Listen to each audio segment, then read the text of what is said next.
I haven't spoken with the delegation, and I haven't heard anything about needing an apology from Trump. If they want an apology for him, he'd have to post till the end of his days to make up for all the insults and the threats. So I don't think they should bother making such a demand. And even if he did apologize, which he wouldn't, then he'd do the same thing 5 minutes later again. So, he's not sane. So what do you expect? It's dangerous, it's crazy, but that's the reality that we live in. I didn't expect much to be very different from what we have. The Israeli regime, as we all know, is going to do its best to destroy the deal.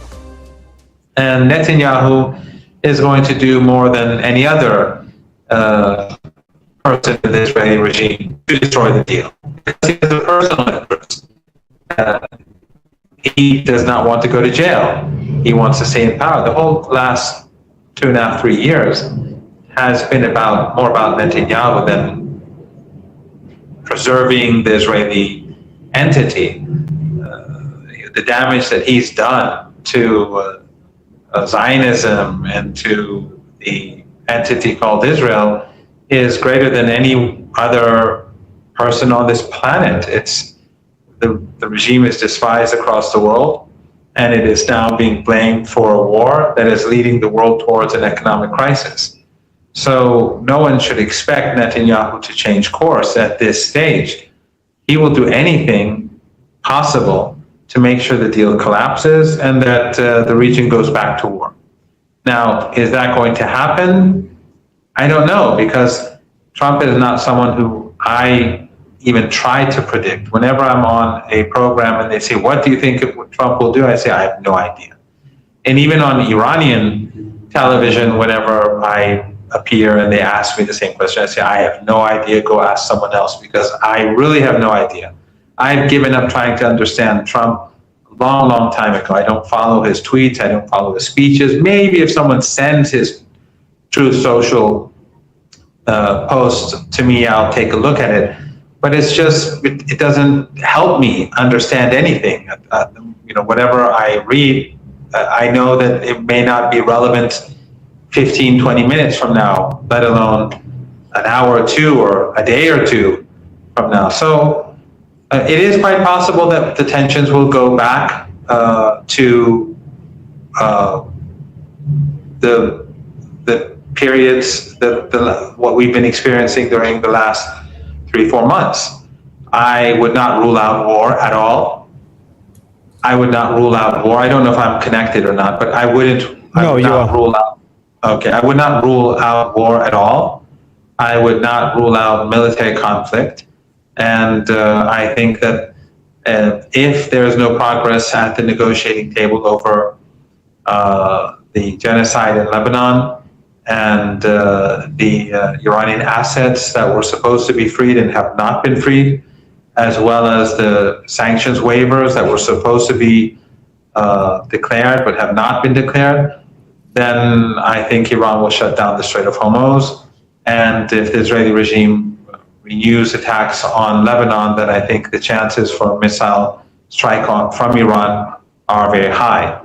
So anything is possible. On the other hand, it's not impossible for me to envisage a situation where suddenly Vance says we've salvaged everything and the Israelis will stop shooting and they'll withdraw in some areas for now, and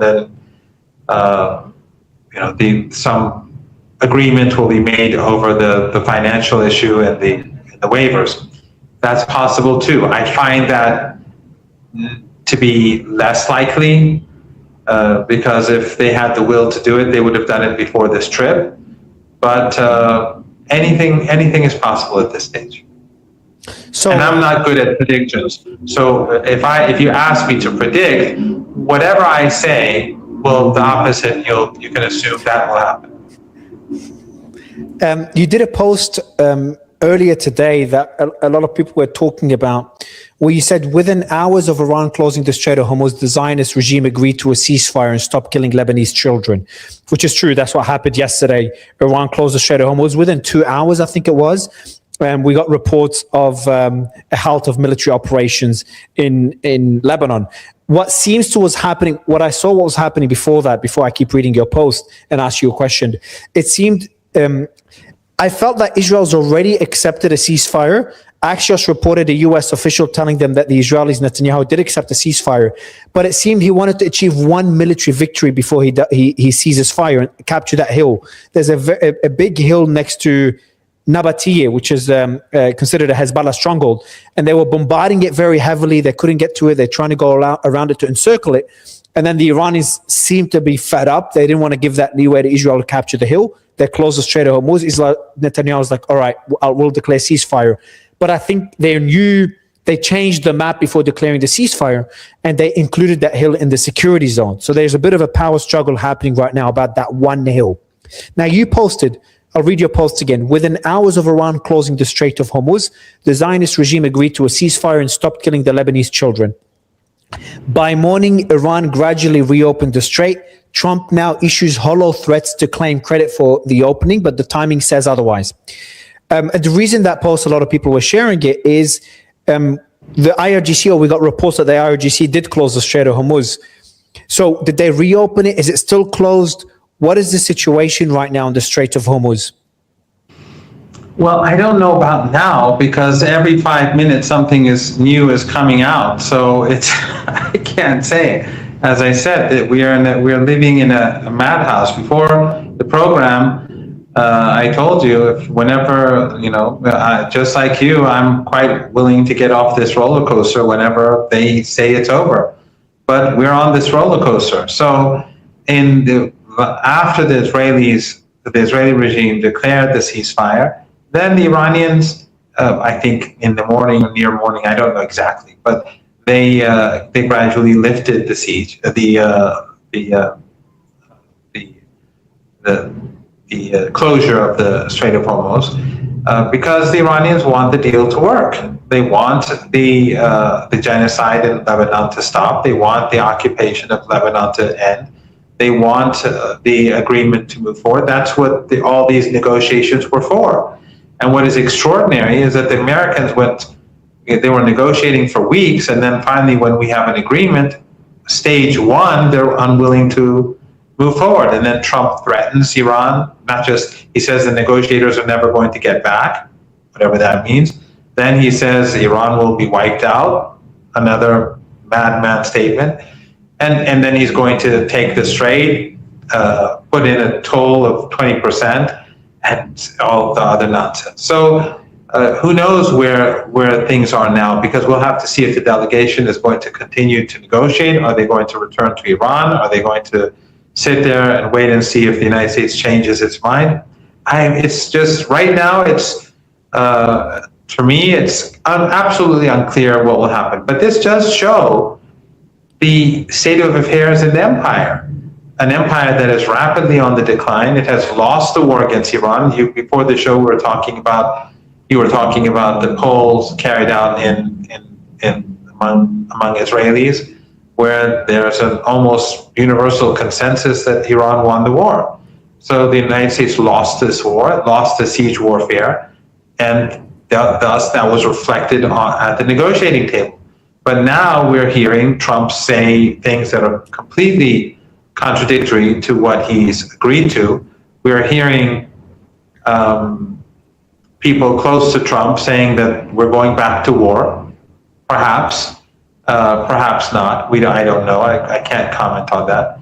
But therefore, it's really impossible for me to say anything. I mean, I'm willing to make a guess, but I will assume that the opposite happens.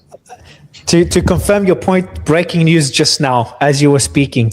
So according to Israeli media, according to Israeli army radio, Trump has instructed Netanyahu to order a partial Israeli withdrawal from southern Lebanon.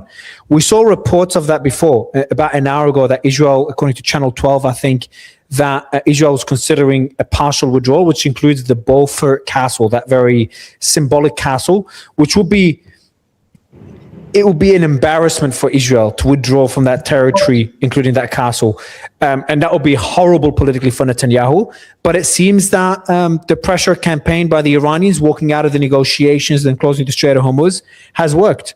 The Iranian pressure has succeeded. Trump instructed Netanyahu to order a partial Israeli withdrawal from southern Lebanon. That's quoting exactly what Israeli army radio was stating. That's pretty significant. That is extremely significant. I made very optimistic predictions, Professor, early in the war when Trump was talking about wiping out a civilization. For me, I'm like, guys, this is a good sign. He's not going to wipe out a civilization. He wants to off-ramp. When a ceasefire happened, I'm like, guys, I think it will include Lebanon. And then when Lebanon happened, never assumed Israel will start withdrawing out of Lebanon. I thought that would take months. The fact that we're looking at Israel withdrawing now from Lebanon is wild to me. And also the contents of the MOU, I knew it would be very favorable towards Iran considering Trump's position, but not to that extent. It's honestly, this is what we're going through right now. I don't care if someone's pro-Iranian, pro-American, pro-Israeli, just looking at things factually. I did a post earlier today. If you something along the lines, if you admit your country lost a war, it does not make you unpatriotic. It just makes you factual or honest. And honestly, what we're witnessing right now just seems unprecedented to me. I don't know what it will lead to, but it's just so unusual for the region. For Israel to be withdrawing out of territory because Iran asked them to, that's just crazy. Well, first of all, we have to see what happened. We have to see if this is confirmed. I don't know who reported this, but still things are unclear. I in general, as I was joking earlier, I don't make predictions because I think predictions don't help.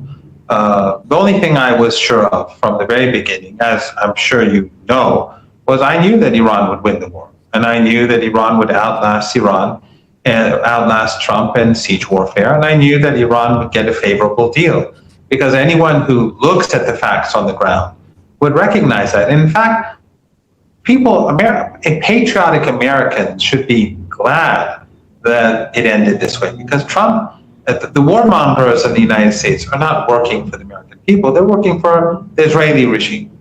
The war in Iraq, the war in Libya, the war in the dirty war in Syria, the genocidal war in Yemen, and the list goes on. None of these are in Afghanistan. None of this is in the interest of the American people. They spent probably trillions of dollars collectively, including the damage done and the expenditures are in the tens of trillions of dollars. The damage of this war alone, I'm sure it's in the trillions already when you look at the damage it's going to do to the economy. What is patriotic about this foolishness, about this inhumanity, about supporting genocide? Being patriotic means that you want your country to do good, not to support a genocide in Gaza. You know, I said this on other shows and some of your viewers will roll their eyes.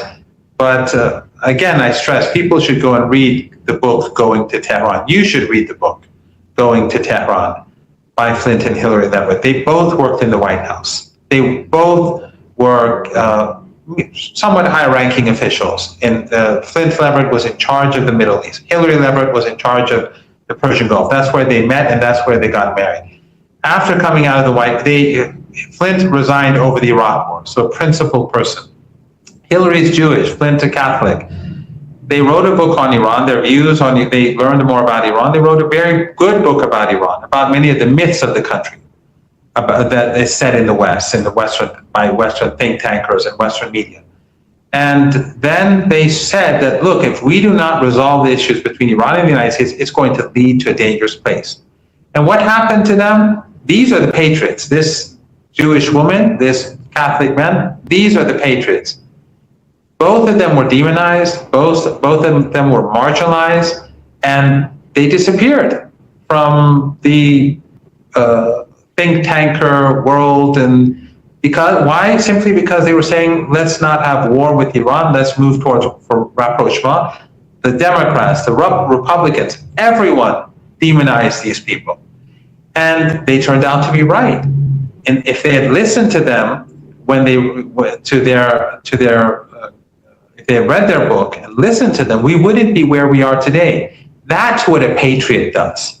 That's what a person with character and decency, that's what a person who has honor does. They tell the truth and prevent you from doing what is foolish. A patriot doesn't root for a country to go to war if it's an unjust war.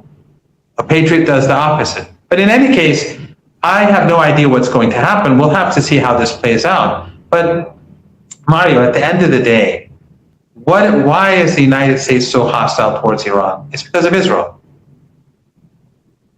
Why is Iran opposed to Israel? Because I said this to Piers Morgan on his show. I asked him a question. I said, look, do you accept the legitimacy of a state that is founded upon ethno-supremacism?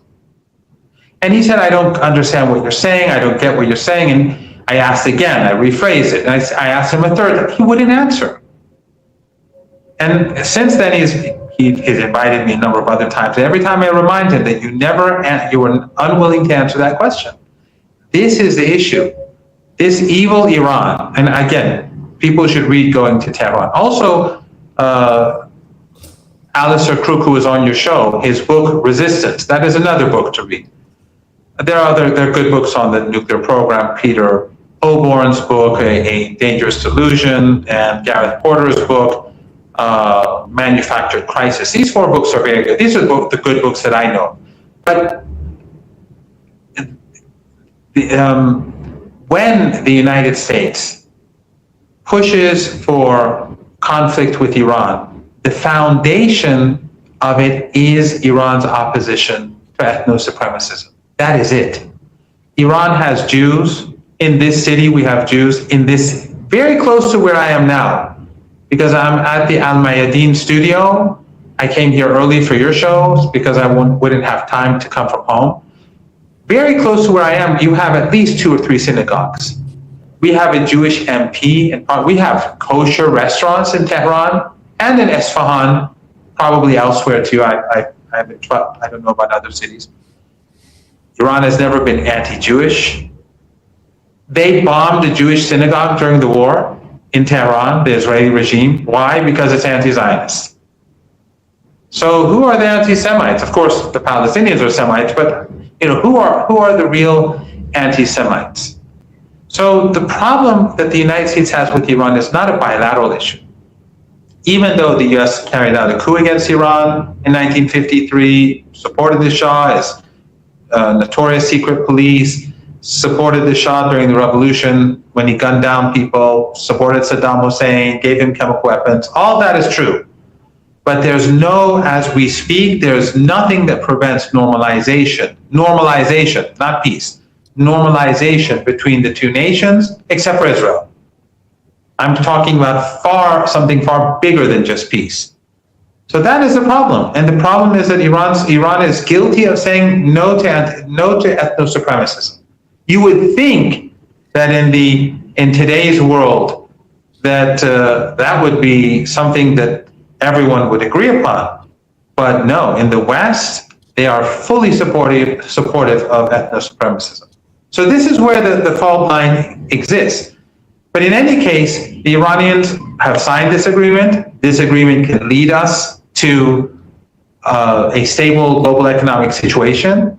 But now that it's signed, the Americans have to apply. They have to implement the deal. The Iranians immediately implemented the deal. They opened the strait. Perhaps they shouldn't have, because usually the Americans do not see Iranian actions as a sign of goodwill. Whenever Iran shows goodwill, the Americans interpret it as weakness. This is the biggest problem we have with the Americans. Whenever in the 1990s, after they supported Saddam Hussein, Iran gave Conoco, the oil company, an oil field in the Persian Gulf. Mr. Rafsanjani, who was the president back then, the late Mr. Rafsanjani, he said in an interview that this was a green light to the United States. What happened? The US imposed sanctions on Iran. And it just goes, as you know, as we move forward. And on every occasion when the Iranians move to ease tensions, the United States, instead of seeing it as goodwill, they said, look, they're weak. Let's hit them harder now. The JCPOA was another example. And so I don't know, maybe the Iranians made the mistake of implementing the deal as soon as they were supposed to do so. Maybe they should have waited a couple of days and then grudgingly opened it so that the Americans would think otherwise. But I don't know why it is that the Americans just will not carry out their obligations in any agreement that they make with Iran. This time around, though, there's a difference, and that is that Iran has huge leverage.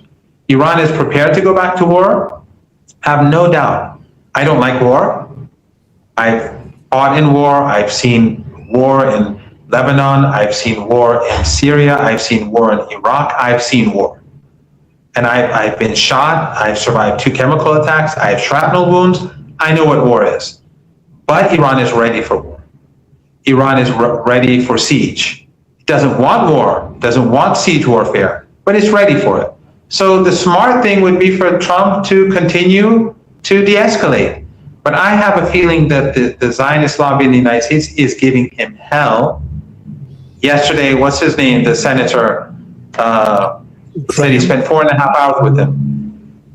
Oh, what? I don't know who. I don't know which. You know, the one who's known to be Graham. It's claimed he's gay. Yes, Lindsey Graham. Lindsey Graham said, I spent 4.5 hours with him yesterday. Well, and so he said, I predict that the deal will collapse and then we'll go back to war. That's what he just said a couple of hours ago. Sorry, that's the only thing really? I remember. He said that? Yeah, he was on, I guess, Fox News or something. But he said, he said, I was with Trump yesterday for 4.5 hours, and I predict the deal will collapse and then we'll have war and the U.S. will take the Strait of Hormuz, and, well, good luck with that. The Iranians are more than prepared to fight it out. And you're in Dubai right now. I wonder how it's going to feel like fighting in, like, what? With 100% humidity and, like, 45% heat, 40 degrees Celsius. I wouldn't be surprised you will be visiting Dubai very soon. I think relations between the Emirates and the Gulf, Saudi, etc., and Iran are going to improve a lot faster than everyone predicts. I've been saying this for a while and I still stand by it, because geography is geography. Those countries have all done business together. They have disagreements. They've done business together and they understand the new reality. I also don't think any of the Gulf countries advocated for war. Now, what they did during the war, different ones pursued different strategies. I don't think none of them advocated for war, including Saudi, which I think people said went. Well, I think Washington. I told you this once before. I mean, it's not just an issue of geography. During the war with Saddam Hussein, the country among these countries, Oman aside, among these 5 countries, the country that had the best relations with Iran was the United Arab Emirates. It's only been in recent years that it's become increasingly hostile towards Iran. Iran doesn't want bad relations with any of these countries. In fact, in some respects, Mohammed bin Salman has been a lot better for Iran because he has not been supporting the Wahhabi and Takfiri groups like his predecessors. He hasn't been doing that. And ironically, Qatar, which is a Wahhabi country, its main mosque is named after Muhammad ibn Abdul Wahhab, they support these extremists more openly. So it's not as if a better relationship is not possible.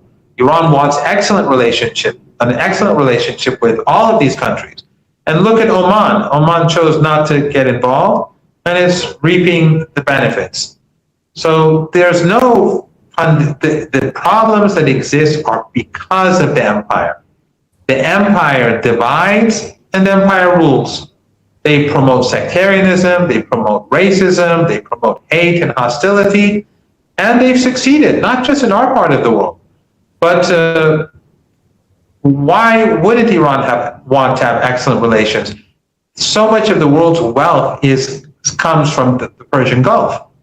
And when these countries have good relations, when they invest in one another, when they move back and forth, that wealth circulates. It makes the region more powerful.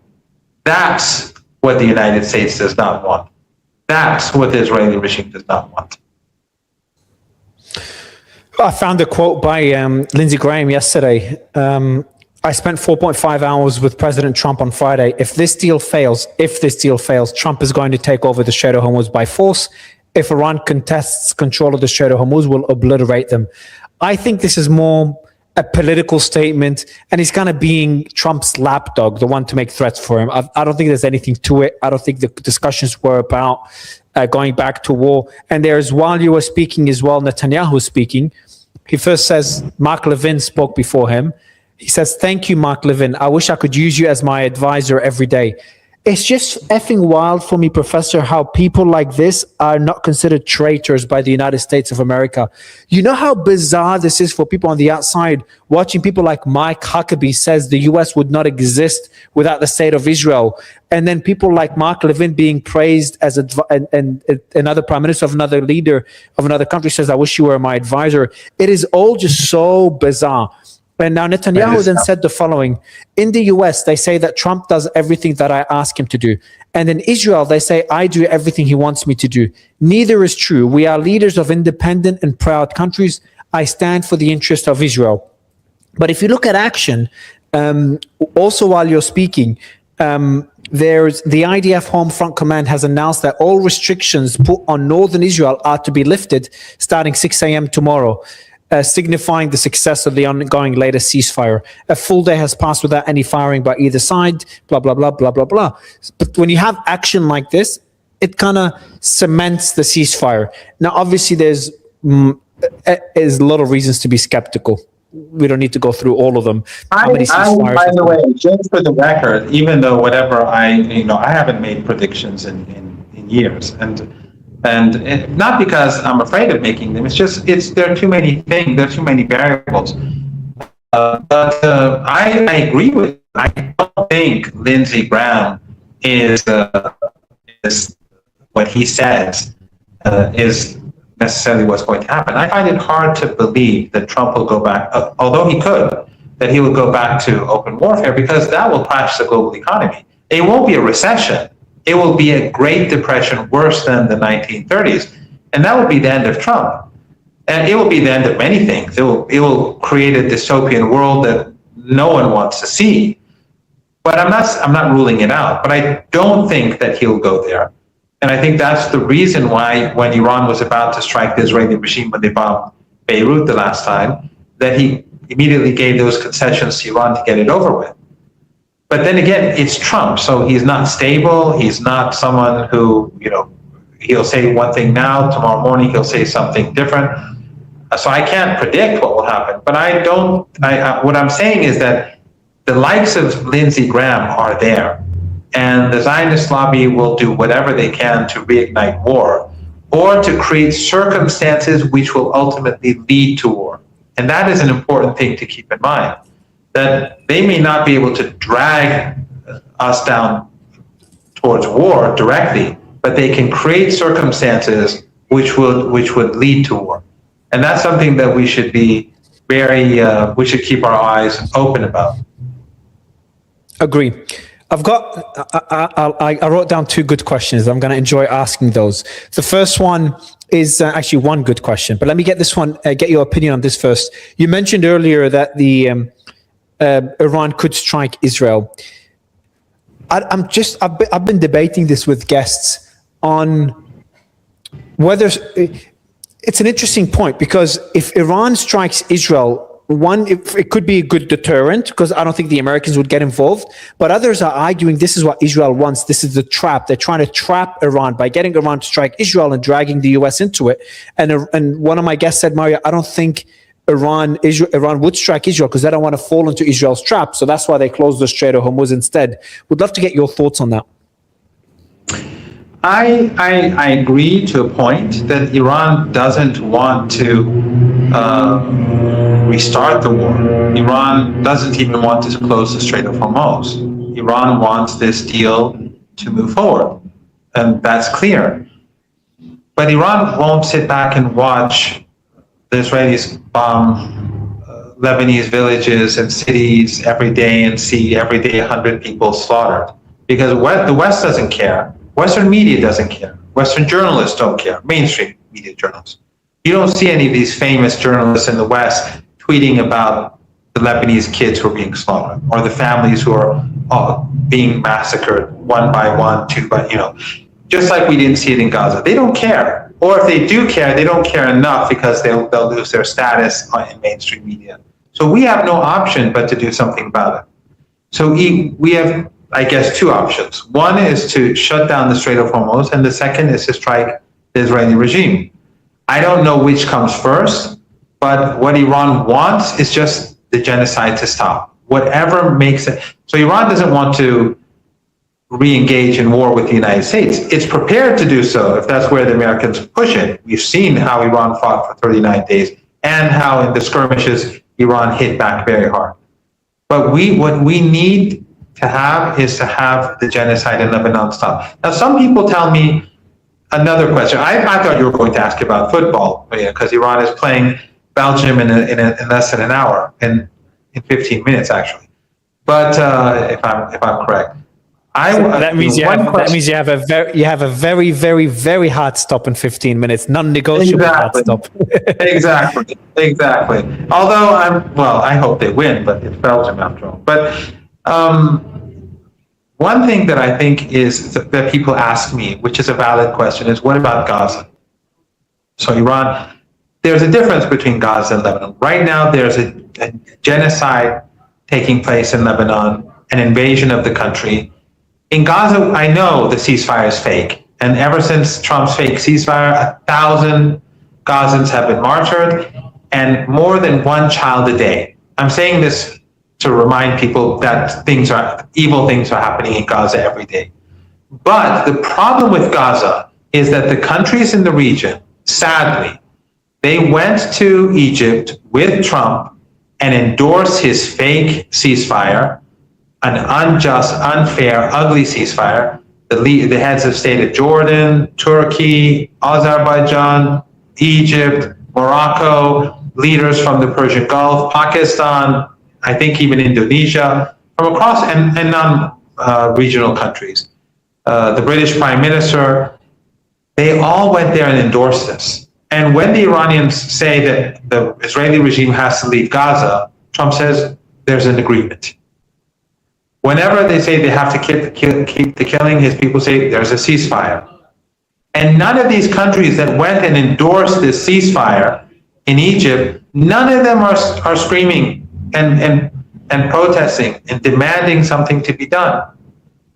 So to a degree, Iran is pushing for Gaza in the talks. Because I've spoken to negotiators. During the next 2 months, the Iranians will be pushing for Gaza. They've also spoken with the political wing of Hamas and told them that they're going to do that. But right now, the situation in Lebanon, there's a genocide going on. They've occupied huge parts of the country. The Iranians want to make sure they go back. And Iran will not move forward until the war in Lebanon stops, because that is the first article in the MOU. And if the United States refrains from carrying out the first article of the MOU, then the whole thing is going to fall apart. Because if they can get away with not implementing one article, they'll do the same with the rest of the articles. So Iran, for moral reasons, has to be steadfast, and for practical purposes as well. Agree. Well, not practical. I don't know what the word is. My English isn't all that great. There's also strategic. For strategic purposes. Yeah, for strategic purposes, it has to be implemented. Exactly. There has a strategic for the MOU not to fail, but also strategic for Hezbollah to rebuild. Hezbollah has proven a very effective forward line of defense for Iran. So I think Iran strategically needs to make. But also, I mean, even if we put ideology aside, the ethno-supremacism and the fact that Hezbollah and its supporters have made unprecedented sacrifices for another people, because it's all for the Palestinians. They're making these sacrifices to prevent the Israeli regime from overrunning Gaza. And what Hezbollah has done is unique. But The point is that even if you put morality, ideology, all this aside, if you and I have a business deal with the third party, and we sell them a car and they don't pay us the money, and then they ask to buy another car from us or something else from us, we'd be fools to agree with it. They first have to make sure that the first part of the deal is carried out before we move on to another transaction. So if they don't implement what's on at Article 1, then nothing will be implemented. I think you had a second question. Yeah, this is the good question. But I wanted to make a quick statement. I think a lot of positive things could come out of this. Decoupling of the US and Israel. So that's a good thing for the US, putting its own interests above that of another country. The Gulf and Iran improving their relations. That's another positive thing. Iran being welcome to the global economy. I know it's far-fetched, but a lot of crazy things are happening, so nothing's off limits. Iran being welcome to the global economy is great for the Iranian people not to face sanctions anymore.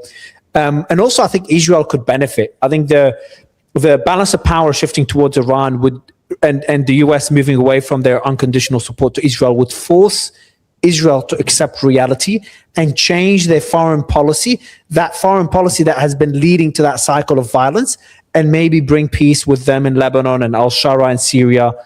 The Palestine issue, I hope they can also resolve it. But a lot of good can come out of this, and Trump and everyone else could turn things around from this peace deal.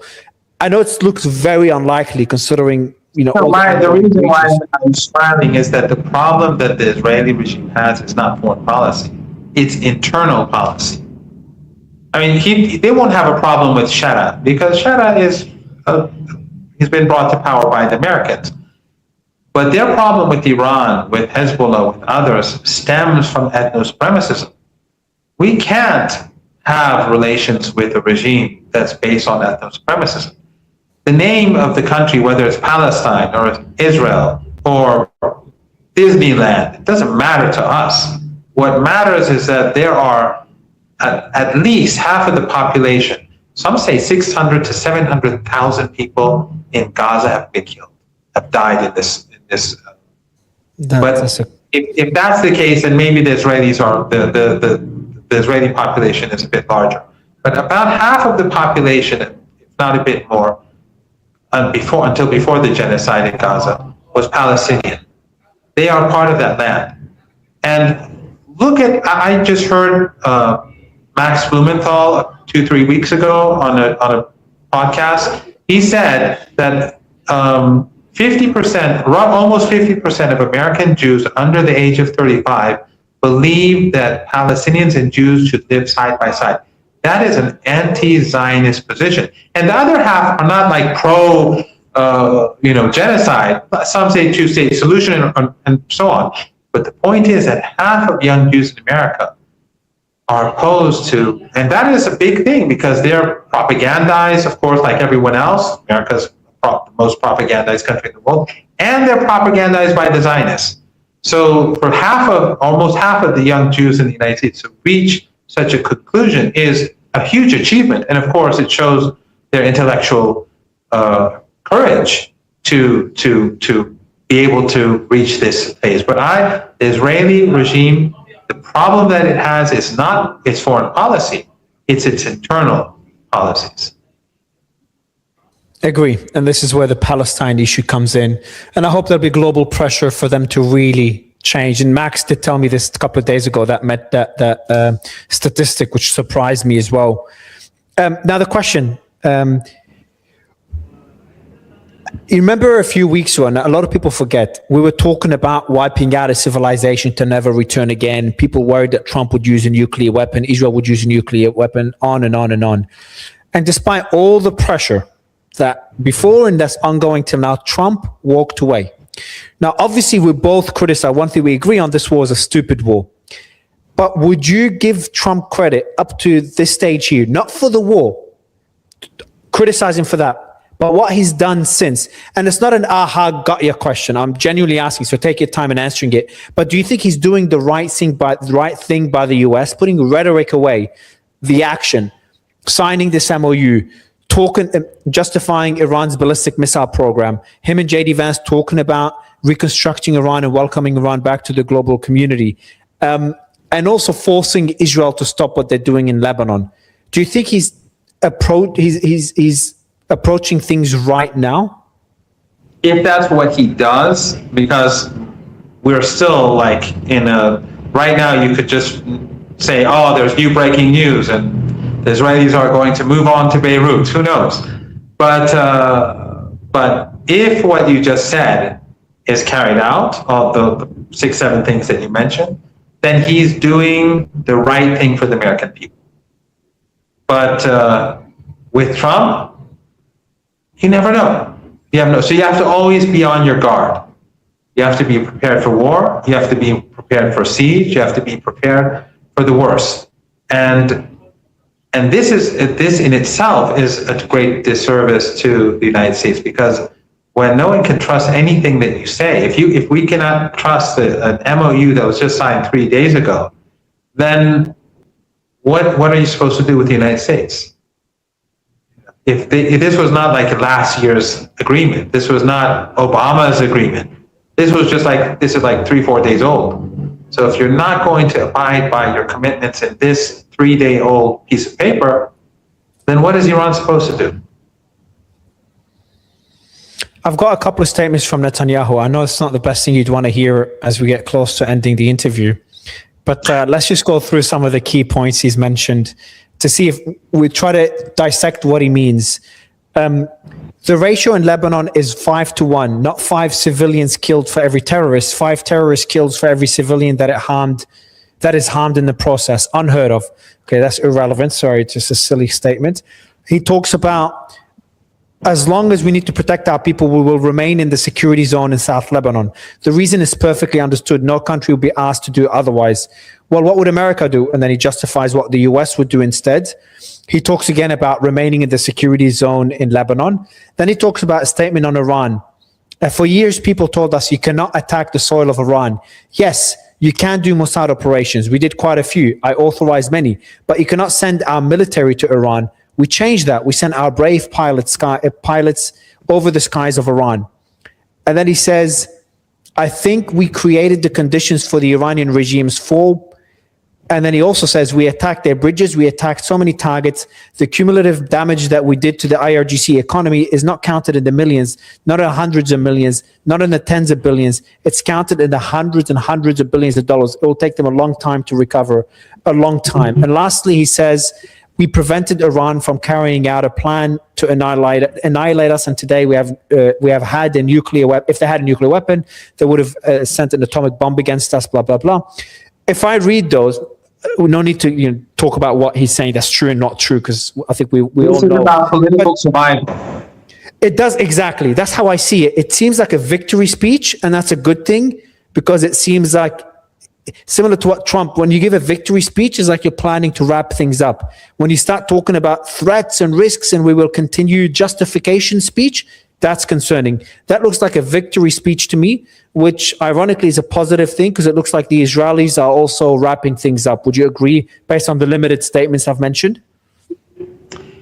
What I would say is that if we move back to escalation, that will be the end of the global economy as we know it. It's inevitable. Right now, even if the Strait of Hormuz remains open and they try to open it as fast as possible and the Americans carry out their commitment and the Israelis swiftly leave Lebanon, the global economy is heading for a very, very rough ride. You know this, you've had the experts on your show. I'm not the expert, I just hear these things and I'm just repeating them. If we go back to escalation, that means throw that all out the window.